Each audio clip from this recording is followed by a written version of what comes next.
आज हम भारत पर तुर्क आक्रमण के बारे में बात करेंगे। तो उमैद वंशी शासकों के शासनकाल में मुस्लिम आक्रमणकारी सेना ने अब्बासियों का एकाधिकार था। जब खिलाफत का केंद्र दमिश्क से बदलकर बगदाद में चला गया तो अब्बासी खलीफाओं के शासनकाल में अरबों का यह एकाधिकार जाता रहा। ऐसा विशेष तौर पर महत्वपूर्ण खलीफा तुमिस्त के काल में हुआ, जिन्होंने अपने आसपास तुर्की गुलाम का एक बड़ा लश्कर रखा था और अपनी सेना का आधार तुर्कियों को बनाने वाला वह पहला शासक था। राज्य में संचालन में हस्तक्षेप धीरे धीरे बढ़ने लगा और जिससे वह विनाशकारी साबित होने लगा। अब्बासी खलीफाओं की ताकत कमज़ोर पड़ने के साथ साथ इस्लामी दुनिया पर उसका नियंत्रण बस बरमान जारी करने तक रह गया था। इसके फलस्वरूप 10वीं शताब्दी में कई छोटे छोटे स्वाधीन राज्य उठ खड़े हुए, जिसमें सफावी और समनीद जैसे राज्य काफ़ी शक्तिशाली थे। समनीद गवर्नर और तुर्क मूल के एक गुलाम अल्फतगीन ने 963 ईस्वी में गजनी में एक स्वतंत्र तुर्क राज्य की स्थापना की। इसका उत्तराधिकारी सुबुक्तगीन 977 ईस्वी में शासक बना। 986 ईस्वी में इसी सुबुक्तगीन के नेतृत्व में पहली बार तुर्कों का भारत पर आक्रमण हुआ। यह आक्रमणकारी प्रसिद्ध शाही वंशी शासक जयपाल राजधानी वहिंद या उद्भांडपुर के शासन में हुआ। उसके राज्य ने जयपाल को पराजित कर दिया। इसके बाद सुबुक्तगीन वापस गजनी लौट गया।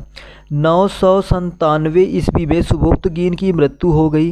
सुबुक्तगीन के दो पुत्र थे, महमूद और इस्माइला। सुबुक्तगीन ने इस्माइला को अपना वारिस बनाया था, परंतु महमूद ने उसकी हत्या कर स्वयं शासक बन बैठा। 998 से 1030 ईस्वी में गजनी राज्य काफ़ी मशहूर हुआ। महमूद गजनवी के शासनकाल के अंतर्गत ईरानी प्रभाव अपने चरम पर पहुंच गया। तारीख ए गुजीदा नामक ग्रंथ के अनुसार उसने तिस्तान के राज खलफ बिन अहमद को पराजित कर सुल्तान की उपाधि धारण की थी और ऐसा करने वाला वह प्रथम तुर्क था। बगदाद के अब्बासी खलीफा अल कादिर बिल्लाह ने महमूद गजनवी को सम्मान से चोगा दिया और यामुद-उद-दौला साम्राज्य का दाहिना हाथ तथा आमीन उल मिल्लत धर्मरक्षक की उपाधियों से विभूषित किया। कहा जाता है कि जब खलीफा ने महमूद को अपना सैनिक प्रतिनिधि नियुक्त किया था, तब उसने अपने भारत पर प्रतिवर्ष एक अभियान या नेतृत्व करने का वचन दिया था। इसलिए महमूद गजनवी ने भारत पर कई आक्रमण हुए। प्रसिद्ध इतिहासकार हेनरी व इलियट के अनुसार महमूद गजनवी ने भारत पर लगभग कुल 17 बार आक्रमण किए थे, लेकिन भारत पर आक्रमण का वास्तविक उद्देश्य धन को प्राप्त करना था, जिसके बल पर मध्य एशिया क्षेत्र में एक विशाल साम्राज्य की स्थापना किया जा सके। महमूद गजनवी का पहला आक्रमण सितंबर 1000 ईस्वी में खैबर दर्रे से सीमांत दुर्गों एवं नगरों पर हुआ था। इस आक्रमण में उसने बहुत से प्रदेशों व किलों पर अपना अधिकार स्थापित किया।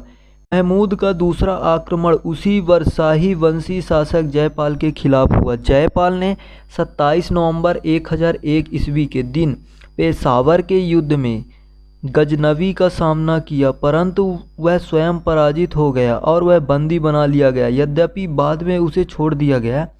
जयपाल महमूद द्वारा मुक्त हो जाने के बाद अधिक दिनों तक जीवित या ना रह सका, जिससे अपना राज्य अपने पुत्र आनंदपाल को 1002 ईस्वी में सौंपकर वह स्वयं चिता बनाकर अग्नि में बैठ गया। स्वयं चिता बनवाकर अग्नि में जल गया। सोमनाथ मंदिर का आक्रमण। महमूद गजनवी के आक्रमणों में सबसे प्रसिद्ध आक्रमण 16वां आक्रमण था, जो कि 1025 से 26 ईस्वी में गुजरात में स्थित सोमनाथ के शिव मंदिर पर हुआ था। इस आक्रमण यहाँ पर चालुक्य सोलंकी वंश शासक भीम प्रथम का शासन था, जिसकी राजधानी अहिलवाड़ या अहिलपाटन थी, जो कि गुजरात के सौराष्ट्र या काठियावाड़ के क्षेत्र में स्थित था। भीम प्रथम राजधानी छोड़कर कच्छ की ओर भाग खड़ा हुआ। गजनवी के द्वारा सोमनाथ मंदिर को बुरी तरह से लूट जाने के पश्चात भीम प्रथम ने ही उसका सर्वप्रथम पुनर्निर्माण करवाया था। कहा जाता है कि हमलावर अपने साथ 6.5 टन सोना ले गया। उत्वी के अनुसार महमूद की सेना ने भारतीयों की भी भर्ती होती थी। सेवंद राय व तिलक दो प्रसिद्ध हिंदू थे जो उनकी सेना में सम्मिलित हुए थे। Tell me pretty lies, look me in the face, tell me that you love me,